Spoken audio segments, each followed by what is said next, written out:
نبی اللہ الصلاۃ والسلام علیک یا حبیب اللہ صلی اللہ تعالی علیہ وسلم۔ میرے پیارے آقا صلی اللہ علیہ وسلم کے پیارے دیوانوں، جن چیزوں سے تاجدار کائنات صلی اللہ تعالی علیہ وسلم نے بچنے کا حکم دیا، خاص کر کے حسد کرنے سے، کیونکہ یہ جو بیان چل رہا ہے ایک دوسرے سے حسد، جلن، کینہ، کپٹ، اس سے باز رہنے کو سرکار علیہ السلام نے ہمیں اور آپ کو حکم دیا ہے، اور خاص کر کے اس کی وجہ بھی سرکار نے بتائی کہ جس طریقے سے آگ لکڑیوں کو کھا جاتی ہے، اس طریقے سے حسد کرنا تمہاری نیکیوں کو بھی کھا جاتا ہے۔ اب آپ کسی سے حسد کریں گے، کسی سے کینہ کپٹ رکھیں گے، تو ایسے ہی ہمارے پاس نیکیاں کم ہیں، تو جو نیکیاں ہیں وہ بھی ضائع ہو جائے گی۔ تو لہذا حسد کرنے سے خاص کر کے یہ جو بیان ہے اس کے متعلق کہ سرکار علیہ السلام نے ہمیں اور آپ کو حسد سے بچنے کا حکم عطا فرمایا ہے۔ ہم انہی چیزوں کے مرتکب ہو رہے ہیں۔ اچھا، سرکار نے جو چیز ہمیں کرنے سے منع فرمایا ہم وہی چیز زیادہ کر رہے ہیں۔ سرکار نے فرمایا حسد مت کرو، اور آج ہمارے اندر سب سے زیادہ جو بات پھیل رہی ہے وہ حسد ہے۔ ایک دوسرے کی نعمت کی ترقی پر، جاہ و جلالی پر، کاروبار پر، کسی کے اچھے رہنے پر ہم اور آپ برداشت نہیں کر پاتے۔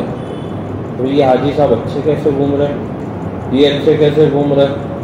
اچھا، بہت سارے لوگوں کا حسد تو ابھی ایسا ہے کہ وہ نماز بھی نہیں پڑھ رہا ہے، کچھ بھی نہیں کر رہا، لیکن اس کے گھر میں بیماری نہیں آ رہی، اور ہم نماز پڑھ رہے ہیں لیکن ہمارے گھر میں بیماریاں بہت آ رہی، پریشانیاں بہت آ رہی۔ حالانکہ میں نے پہلے بھی ایک بار یہ خلاصہ کیا ہے کہ ایسا نہیں کہ آپ نماز پڑھ رہے تو آپ کے گھر میں بیماری نہیں آئے گی، نہیں، ایسا نہیں ہے، بلکہ اللہ کی ناراضگی کا جو سبب ہے وہ یہ نہیں ہے کہ آپ مسجد میں آ رہے ہو، سجدے بھی کر رہے ہو، نماز بھی پڑھ رہے ہو اور آپ کے گھر میں بیماری نہ آوے، ایسا نہیں ہے، بلکہ جتنے آپ ایمان میں اور عمل کرنے میں مضبوط ہوں گے اتنی ہی آپ کی آزمائش بھی مضبوط ہوگی۔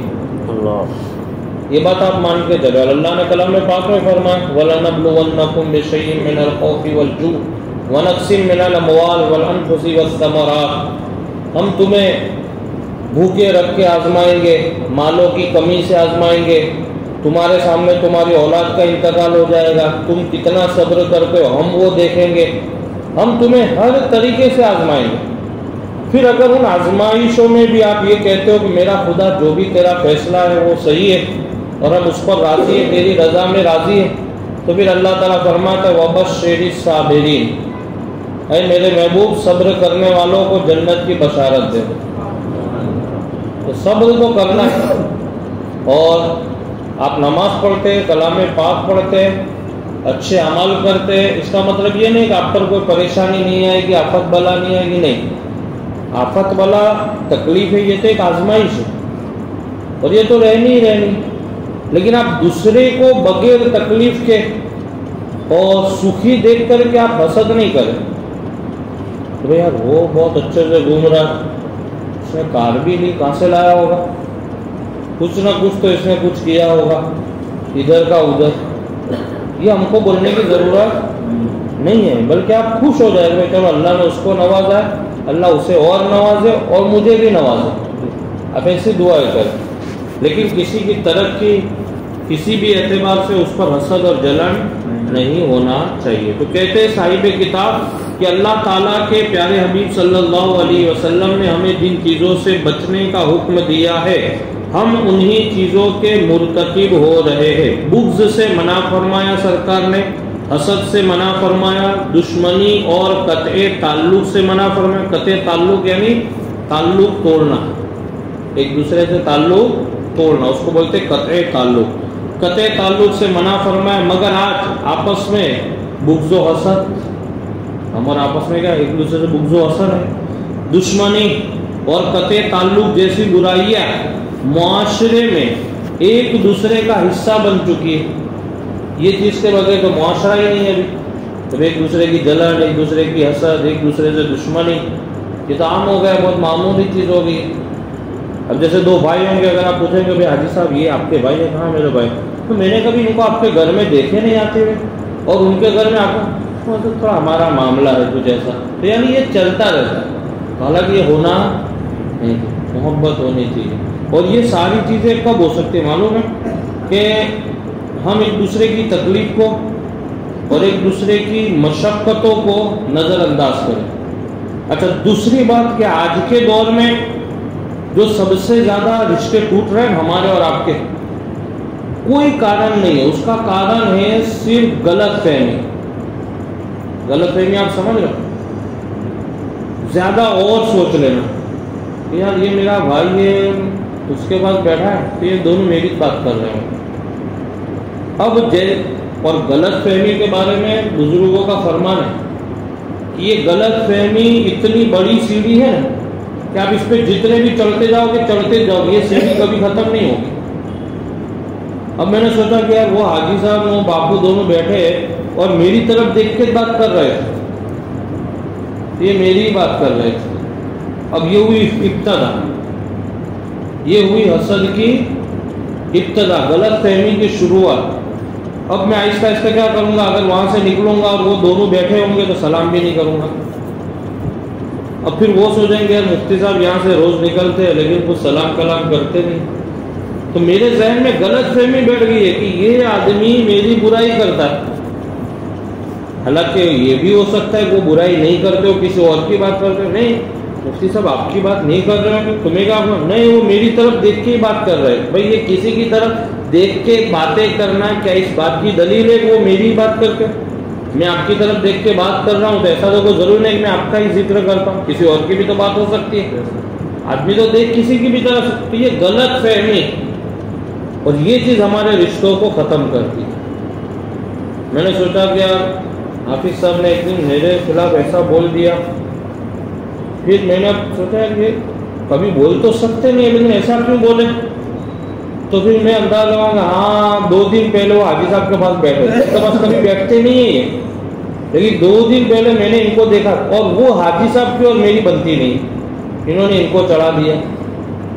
یہ تو کوئی ضروری ہے نہیں کہ انہوں نے میرے خلاف ان کو چڑھا، ایسا ضروری تو نہیں، کوئی دوسری بھی تو بات ہو سکتی ہے، ان کا کچھ کام ہے تو ان کا کام ہے، لیکن ایک غلط فہمی۔ اب میں کیا کروں گا؟ ان سے تو میری دشمنی ہے، ان سے بھی مضبوط کر رہا ہوں اور ان سے بھی مضبوط، آہستہ آہستہ ہماری جو دشمنی، بغض، حسد اس طریقے سے بڑھتا ہے۔ اس کا کارن، اس کی وجہ یہ ہے، یہ بیان اصل میں جو ہے تھوڑا الگ ٹائپ کا بیان ہوتا ہے۔ کبھی کبھی لوگ سوچتے ہیں یار بیان مفتی صاحب کہاں یہ حسد کا کر رہے، لیکن میں آپ کو سمجھانا چاہتا ہوں کہ حسد کتنی بری چیز ہے اور وہ پیدا کیسے ہوتی ہے۔ یہ ابھی جو میں نے مثال دے گا آپ کو سر، اس کا کارن، اس کی وجہ یہ ہوتی ہے۔ ہم کیا کرتے ہیں کہ جو آدمی کبھی کچھ نہیں کرتا ہے اس کے بارے میں سوچنے لگ جاتے ہیں کہ انہوں نے بولا ہوگا، پھر ہم کو پوچھتا ہے کہ یار آپ نے سنا حضرت، آپ کو بتایا انہوں نے آپ کو بولا؟ نہیں، میرا اندازہ ہے۔ بھائی ہمارا اندازہ اور آپ کا اندازہ اتنا پاورفل تو ہے نہیں کہ ہم لوگوں کے دلوں کو بات کو جان لیں، ہے؟ لیکن ہم کیا کہتے ہیں میرا اندازہ ہے۔ اچھا پھر اندازہ، آپ کا اندازہ کیسے لگا؟ تو وہ جو آدمی ہے نا وہ فلاں کے ساتھ بیٹھتا تھا اور اس کی اور میری کبھی بنتی نہیں ہے، تو اس نے ہی ان کو یہ بات بتائی ہوگی، لیکن کوئی ضروری تو نہیں ہے وہ بتاوے، یہ بھی تو ممکن ہے نا۔ بھائی جیسے میں یہ سوچتا ہوں کہ انہوں نے ان کو بتایا ہوگا، ایسے یہ بھی تو ہو سکتا ہے انہوں نے میرے بارے میں کچھ نہیں بتایا، کوئی دوسری بات کر رہے، یہ بھی تو ممکن ہے۔ تو یہ ہمارے اندر جو حسد، کینہ، کپٹ، دشمنی، عداوت، دوریہ، قطع تعلق، یہ جتنی بھی چیزیں ہو رہی ہیں ابھی صرف اور صرف غلط فہمی اور سمجھنے پر۔ ہم زیادہ نہیں سمجھے، بس جتنا دیکھے جتنا سنے آپ اتنا ہی سمجھے، انشاءاللہ کوئی غلط فہمی کبھی نہیں ہوگی۔ فرماتے ہیں کہ آج ہمارے معاشرے میں سب سے زیادہ یہ برائیاں پائی جا رہی ہے۔ آج کا مسلمان اپنی ذاتی فائدے کے لیے اتنا لالچی ہے کہ حرام کردہ چیزوں کا خیال تک نہیں کرتا۔ کاش ہم حضور صلی اللہ علیہ وسلم کے فرمان کے اوپر عمل کرنے والے ہو جائے تو وہی پیارے آقا صلی اللہ علیہ وسلم ہم پر کرم کی نظر فرما دیں گے۔ سرکار کی باتوں پر آپ عمل کریں، سرکار نے جو حکم دیا نماز پڑھے، آپ نماز ادا کریں، قرآن پاک کی تلاوت کریں، قرآن پاک کی تلاوت کرتے رہے، لوگوں سے محبت سے مل جلتے رہے، لوگوں سے آپ محبت سے ملتے جلتے رہے، اور سرکار نے فرمایا کہ اللہ کا ذکر کرو، آپ ذکر کرتے رہو، یقیناً اللہ کی رحمتیں آپ پر اتنی برسے گی کہ کبھی آپ نے وہم و گمان بھی نہیں کیا ہو۔